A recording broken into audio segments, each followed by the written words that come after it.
What's going on, everybody? Welcome back to another good old-fashioned model train unboxing here. I got a call earlier this week from a gentleman who had found some of his dad's trains, and as this box says, Dad's Trains, he called, said he was looking to sell them, and I was over there in a second, and we're going to see exactly what we picked up today. I believe we've got a lot of HO engines in here, all sorts of stuff, low end, high end, and everywhere in between. I'm excited to see what we got. But first of all, it looks like we have a couple N scale items to check out first, and up first is a really cool L&N boxcar kit. You know, it's pretty rare actually that you see the boxcar kits that have the ends separately attached from the shell, but that is really cool. It's an intermountain kit, so we know that's going to be high quality. And I see another N scale item right here. It's another really nice, very local kind of thing. This is a Tennessee Central hopper, and according to the side here, this was an NMRA exclusive for one of our local divisions here in the Tennessee area. So that's pretty cool. So right off the bat, I'm really happy with this.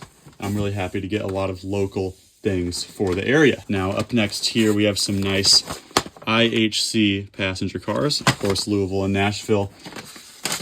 We got 3 in this nice blue paint scheme. This is really similar to the kind you can go see at the rail park up in Bowling Green. And then we've got 2 of the sort of chrome silver style.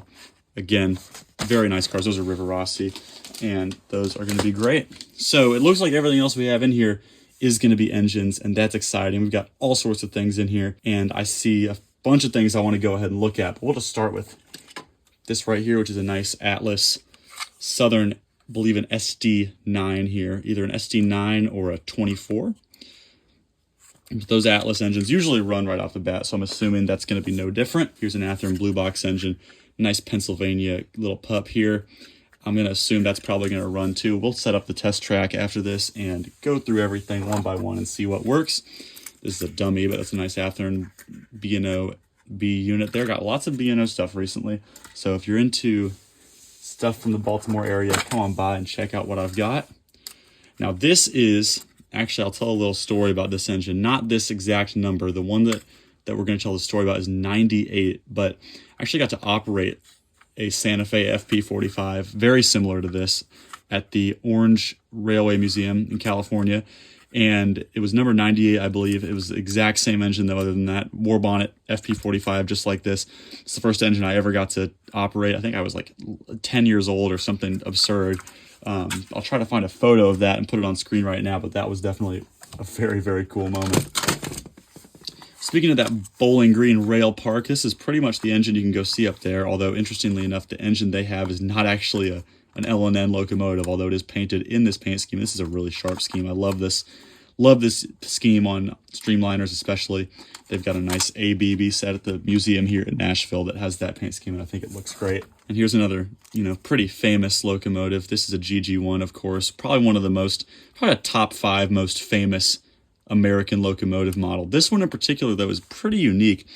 United States Saving Bonds. That is not the kind of road name we would usually get on these. I'll have to do some research to see if that actually existed in real life, or one of you guys can let me know in the comments, because that's definitely out of the ordinary for sure. Here's another great Louisville and Nashville piece here. I think it's actually a Kato engine. I don't get a lot of Kato HO stuff, but I'm sure that's a great runner. And again, that's an engine that they have here at the museum in the same paint scheme. I don't think that the number might be 401, but I'd have to double check on that.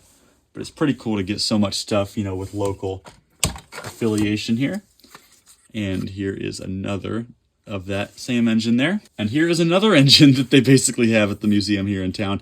Another beautiful L&N streamliner, but this is the F unit. This is the style that they have here at the museum, which somehow I've still never shot running, which is just, I don't really know if there's an excuse for that or not. But then another one here. This one looks to be a custom, but it's got a nice kind of glossy coat on it. That sort of pops really well. Here's, we're talking about famous locomotives in America. I don't know if, I think that probably the most famous engine, in the States is probably the big boy. And then maybe from there you got the Santa Fe F unit, the GG1, things like that. The Daylight, probably a top 10. I don't know if it's top 5 most famous and, recognizable engines in the way that, you know, a casual fan of trains would know about it. But maybe I'm wrong, but I love the daylight. This is not 4449. This is a different one, which, you know, sadly, if it's a different number, that means it does not exist anymore, but very gorgeous model. I think this is one of the old Bachmann ones, so there is that chance that we will have some stripped gears with that engine. Hopefully not, but, you know, it might be the case. I'm going to grab this here. This is an engine I've actually had before. Really nice little chassis 462. Of course, completely fictional because the chassis system never, you know, had steam engines. That was before their time, before the merger and everything. But it is a gorgeous looking engine. And yeah, I'm a fan of these. I think that's a Rivarossi engine too. I believe I've had at least one of those come through before, if not two. See another nice steam engine here. Nice Union Pacific USRA Mikado here. Sharp looking engine. I think that's an AHM engine there too. AHM or Rivarossi, one of those two. You know, nothing crazy here. This is probably one of the last... Oh, it's actually a Mahano engine. I was going to say this is either really late Tyco or Mahano, but, you know, nothing too crazy going on there. Lifelike chassis, that's common too. I mean, obviously I love chassis systems, so it's a little more my speed for the lifelike stuff, but still not huge on that. And then a blue box B&O F unit. I've got quite a few of those that have come in recently. And look at this. Here's a dummy for that L&N E unit that we just picked up. I believe that's an E9. And we got two more L&N F units here. I believe both of these are custom, interestingly enough. And this top one here is a dummy, but this one here is powered. So we actually have a full ABA set, I think, of these that have come through now. And then, of course, the maybe more common, you know, for the freight. I think I would assume that with L&N, and then here's, you know, the more standard gray livery that was on a lot more of their, you know, Jeeps and everything like that too. I've got a couple more engines here, and I believe they are both going to be L&N as well, which I am, of course, more than happy about. Yep, gorgeous little SW9 there. In sort of the more, I don't want to say dull because I like it just as much as the other ones, but sort of the more, little more refined L&N paint scheme. It's not totally, you know, in your face. And I think that down here is going to be, yep, another one of those. But that's an awesome set of engines. I'm really glad to have these for the store. And let's get that test track out and see if all this stuff runs.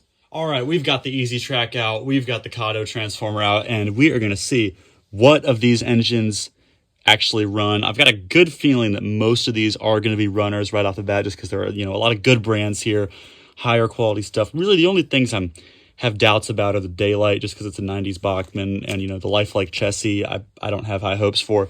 But we're going to go through one by one here and see what we're working with. And we will start with our Athearn Blue Box. Little Pennsylvania pup here. I'm going to guess this thing's going to just shoot right off. Well, my guess might have been a little optimistic, but it does run, you could say. So we'll put that in the yes side there for now. Next up, let's try this Atlas Southern unit here. Love this tuxedo scheme on diesels. I mean, you don't really get much more classy than that.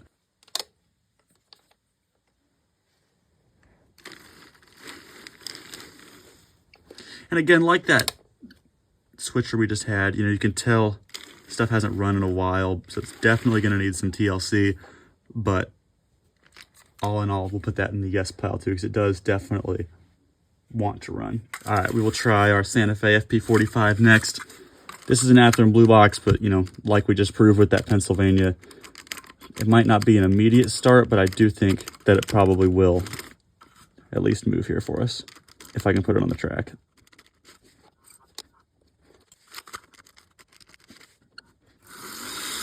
There we go. That's definitely a strong runner there. And I'm not going to tell you guys how much I struggled to put that on the track. I've been playing with trains for 22 years and I can't put an engine on the track. That's just embarrassing.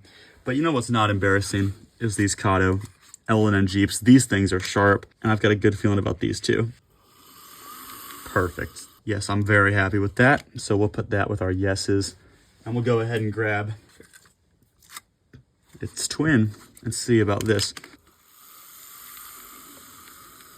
All right, perfect. Definitely two good runners out of those L&N Jeeps right there. We'll keep the L&N theme going here, and we'll grab the powered A unit from this E unit pair. You know, the dummy we're not going to put on the track because it's not going to, you know, prove anything, but we will try this powered one, of course. I'm actually very surprised. That is a no-go. Must be some kind of issue with the wiring or something, as we can tell. It's getting power because those headlights just came on, but it does not. It actually is shorting out the transformer. So that is going to be a no, unfortunately. I was really hoping that would run. It's probably an easy fix, but unfortunately we're going to have to put that with the nose. Well, something about that L&N E8 was not settling with my transformer well at all. It did not like that, but I'm not sure what the deal is. Probably just some kind of wiring fault in there, but let's try one of these F units here. This is one of the custom ones. That's a good runner right there. Coming with this another L&N F unit here. It's a little noisy. You can tell it needs a little bit of work. Almost sounds like there's some kind of sand or something shaking around in those gears, or maybe some loose like Woodland Scenics products or something, but you know, definitely a runner. We'll keep the F unit theme going here and try this one. Well, it's definitely going to need a little bit of oil and maybe some wheels, you know, wheel cleaning, but it does run though, so I'm happy with that. Here's one that I got definitely doubts about, and I actually am planning to do a video soon about Lifelike and try to make a video about things I like about it. But yeah, this Lifelike I think is it's going to be dead for us, unfortunately. Well, on the plus side, that is going to be an extremely inexpensive engine at the store. I'm talking like $2, kind of inexpensive, but I'm not really surprised at all. I wasn't betting on that. This Mahano too, again, this is a toss-up, you know. I wouldn't be surprised really either way with this. Well, it definitely runs. But I mean, one thing with these lower end HO engines is just the quality of plastic. You know, you can just see the headlight blasting through the whole cab. It looks a bit rough, but that does run though. Got the blue box B&O F unit here. This one's probably going to be good, but I've been wrong a couple times this video so far. So there we go. That's a nice sounding blue box there too. Ooh, you guys hear that?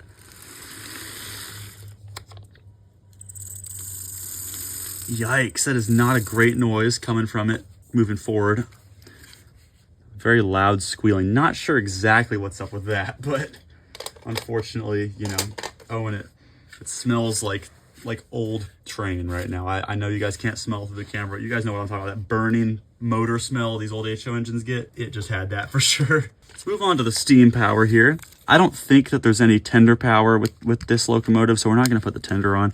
Some of these older, you know, HO engines need the tender because they draw power, but this one does not, and it definitely is not needing any help to run either. That's a great runner.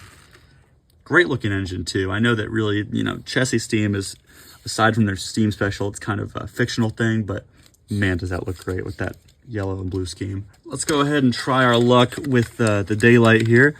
If this runs, it might be one of the best things in the lot, and if it doesn't, I mean, it might just end up in the parts bin for only a couple of bucks. So it really is a complete gamble, but let's give it a try.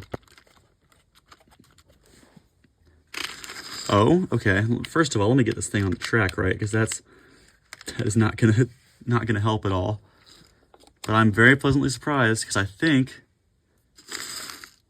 this daylight is gonna run for us, and there's not a whole lot of track I have here to work with, but that's definitely a runner. So I'm very, very pleased about that. That's, you know, that's one of those things where since it runs, it's one of the highlights of the collection. But if it didn't, I mean, it'd be pretty much worthless. Let's try our GG1 here too. I noticed, I don't see it now, but I think when we were looking at it earlier, yeah, this wheel to me seems a little loose. I don't know if that is going to impact, you know, whether or not it works, but I do have slight concerns with this one. But again, this is one of those things like we just talked about with the daylight. If it runs, this is a highlight of the collection, and if not, you know, we're talking like $10. So let's see. All right, and after struggling with this GG1 to put on the track a lot longer than I would admit, it does seem like it is a great runner. I don't really know why that wheel was sagging. Maybe it just was kind of an optical illusion or something, but that is good to go. We've only got a couple more engines to test. Really, I think we only have one more actually, other than those two Proto 2000 SWs, but this is that little Mikado there. I don't think this one's got any tender, you know, pickups or anything to it. So hopefully it'll just run as just the engine, and it does. Little noisy, and it's sort of got a weird kind of lean to it almost, but definitely a runner. Very happy with that. It looks like it even has a smoke unit in there. You know, not a ton of HO steam engines have smoke units, so it's cool when they do. And it appears these L&N units are both actually new old stock. They have the original cellophane tape that is holding the bottom chassis in, so I'm actually not going to take those out just to not risk damaging something or you know, breaking that new in-box seal, so we'll leave those. So overall, I'm very happy with this collection. Only 2 engines that didn't work, and other than that, this was a great haul. If you see something you like, feel free to reach out or come on by the stores. They'll be on the shelves very soon. Thanks for watching, guys.